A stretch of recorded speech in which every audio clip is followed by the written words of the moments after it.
Okay, hi everyone, so I'm SmithyQ, and I'm back with another video analysis. And today I would like to start a new series where we look at traps, specifically opening traps, but I want to look at them through the lens of opening principles. That is, many people are worried that if they do not study theory, they're going to get caught out. Opponents are going to know certain traps, they're all over YouTube. And you're going to be a victim, and then you're going to lose without even putting up a fight. And what I want to do with this series is two things.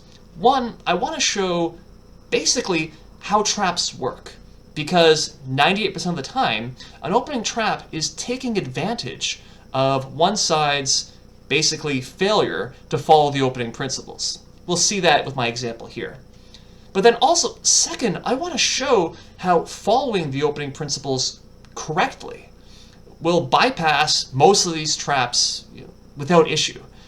And so you don't need to spend a lot of time digging into theory, looking at all these traps and trying to find the antidotes. You can simply focus on opening principles and avoid, the vast majority of it. And so I've got a fun example to start off with. Let me show up the stats here. We're going to look at the Tennison Gambit. So this is a gambit after e4.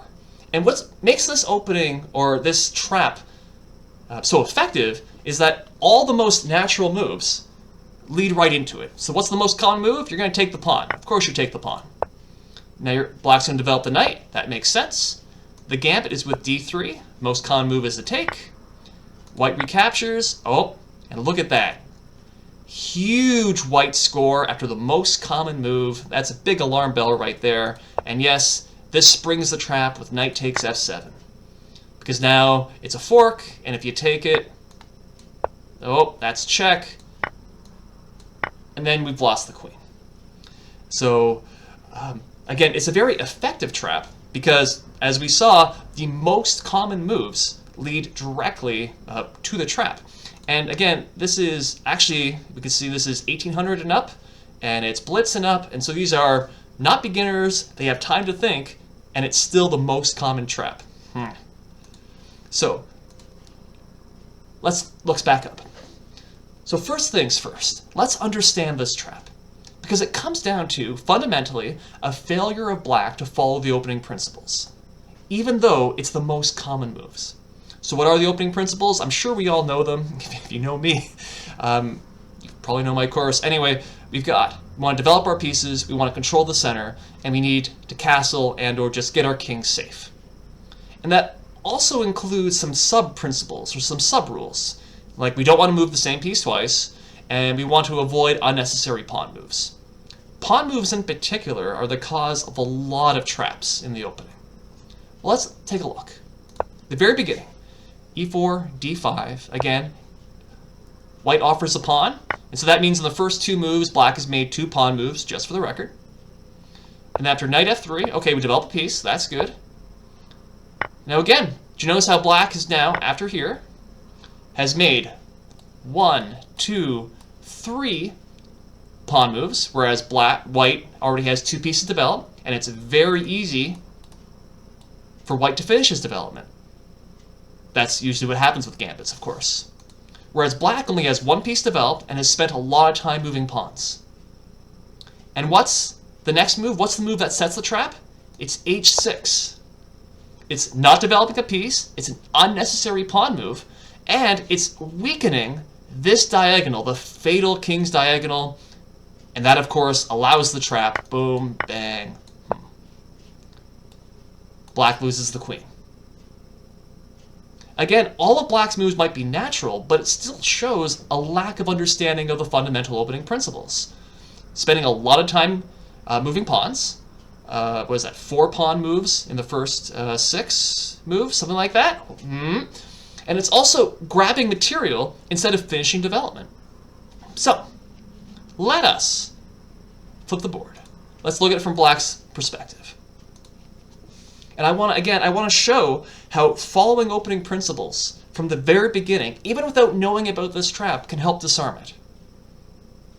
The only thing we need are principles. So after e4, Okay, we're going to take this pawn. That's the reason we played d5. We can take it. And my general advice, certainly what I try and follow, is someone offers you a pawn, you can take the first one, but usually you don't take the second one. Good advice.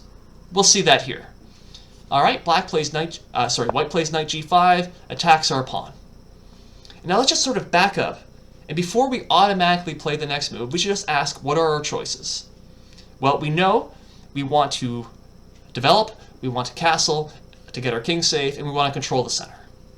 Knight f6 is a perfectly fine move. It's a good move. It's doing most of those things. But it's not the only move. What are some other options that we have? Let me actually just start with knight f6. Because even if white doesn't play the trap, white could play bishop c4. Attacks our pawn, and then we're forced to play e6, and look, our bishop is stuck behind the pawn. Aha! So this gives us an idea. Just a little bit of calculation says, well, instead of starting with knight f6, maybe I could start with bishop f5. Because then, that's not a worry. And also, if white tries this trap idea again, well, it's obviously not going to work because we can exchange. Woohoo! So bishop f5 is one option to avoid this particular trap. But then there's another idea. We don't really need to hang on to that pawn, do we? The opening isn't about grabbing material. The opening is about developing. It's about getting our pieces out. It's about controlling the center. e5. Queen attacks the knight. He's forced to go here. And now, you could literally pick your move out of a hat. What do you want to do? You want to play knight f6, knight c6. You want to develop your bishop here. You want to develop your bishop. All those are fine. All of these are good moves. In fact, if I were to show those stats, black is doing much better in this position. He's got nearly 10% better. Virtually all the moves are good. Even f5, pushing the knight back, claiming a huge share of the center, is excellent. But we don't have to play that. Virtually any developing move gives black a good position, an equal position, at the very least, and we completely avoided the trap. Because we're focusing on developing, not hanging on to material. But again, you know what? Knight f6. There's absolutely nothing wrong with knight f6. It's a good move. d3.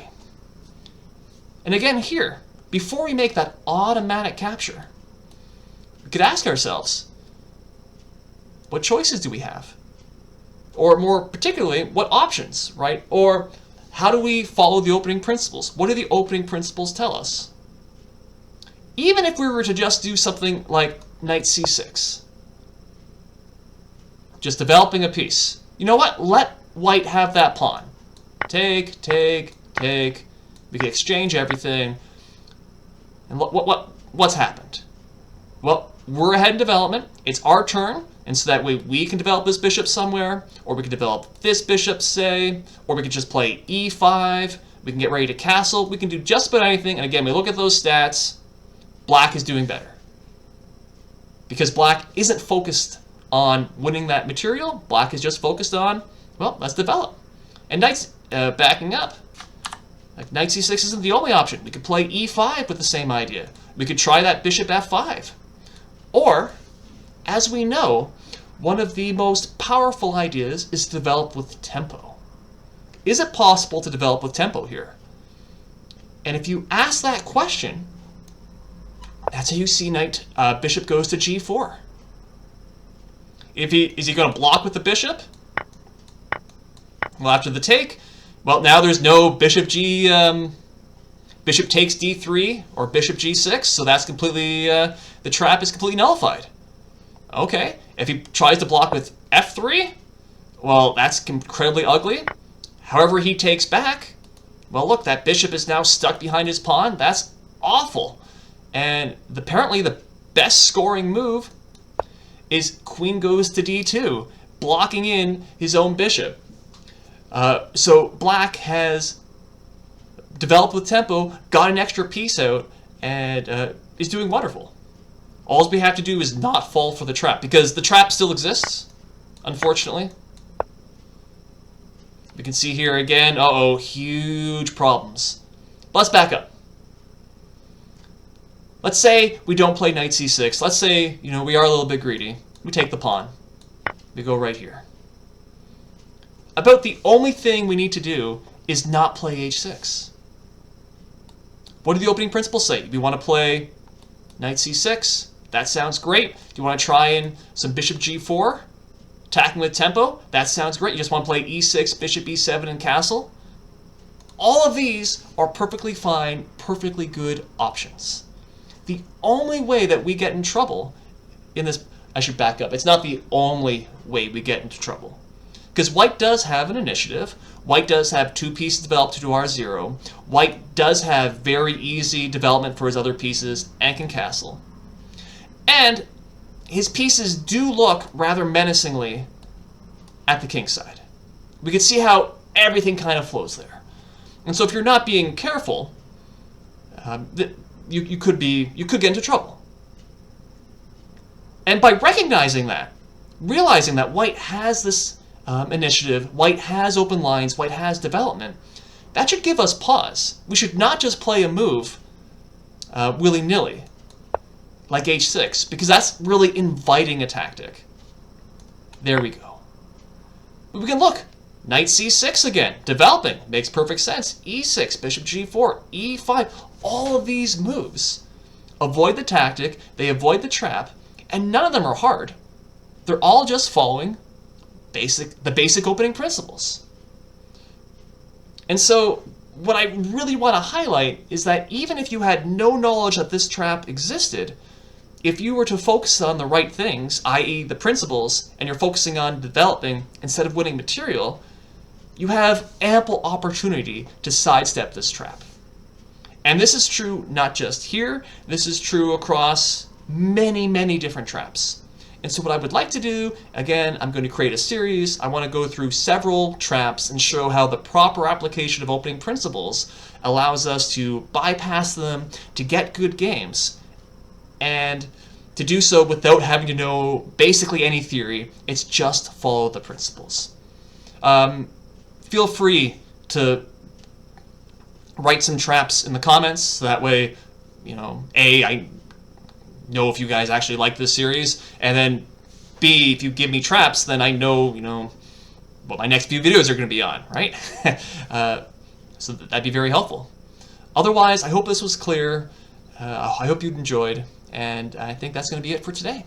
So do the likes and subscribe, all that YouTube things, that'd be fantastic. I will try and do some semi-regular videos going forward, and that's it. So I'm Smithy Q.